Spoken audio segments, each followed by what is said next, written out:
સવારના 10:30 અમે પહોંચી ગયા છે પંચાળા ધામ અને અમારું આખું ગ્રુપ અહીંયા આગળ દર્શન કરવા આવ્યા છે ભગવાન સ્વામિનારાયણના.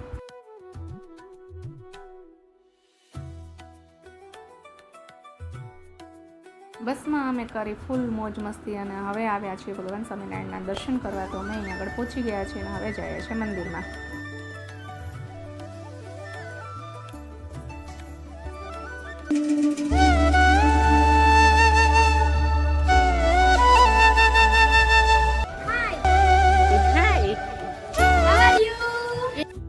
આ એક અદ્ભુત મંદિર છે, એટલું સરસ મંદિર છે કે એક વખત તો ફેમિલીમાં આ દર્શન કરવા આવવું જ જોઈએ. અહીંયા આગળ અમે અહીંયા આવ્યા અને ભગવાનના દર્શન કર્યા.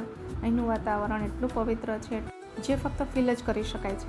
મિત્રો, આ મંદિર પણ એક જૂના અને પૌરાણિક મંદિર જેવું છે અને એક ખાસ પ્રકારની અનુભૂતિ એવી થાય છે કે જાણે આપણી સામે સાક્ષાત સ્વામિનારાયણ ભગવાન હોય અને આપણે એના દર્શન કરતા હોય. મિત્રો, તમારે પંચાળા ધામનો ડિટેલમાં વિડીયો જોવો હોય તો આ ચેનલ ઉપર ઓલરેડી અપલોડ કરી દીધો છે. તમે ત્યાં જઈને જોઈ શકો છો. બહુ જ ડિટેલમાં મેં વિડીયો અપલોડ કરેલો છે. મિત્રો, મંદિરના ઘુમ્મટમાં સરસ દેવી દેવતાઓના એવા સરસ ચિત્રો છે અને મંદિરનો ઇતિહાસ પણ અમે વાંચ્યો અને ત્યાર પછી અમે મંદિરમાં ફોટોગ્રાફ્સ અને વિડીયો પણ બનાવ્યા. અમે નીકળતા હતા ને ત્યારે ખૂબ તડકો હતો તો ઘણાને સોડા પીવી હતી અને સોડા પીધી અને બાકીના બધા સરસ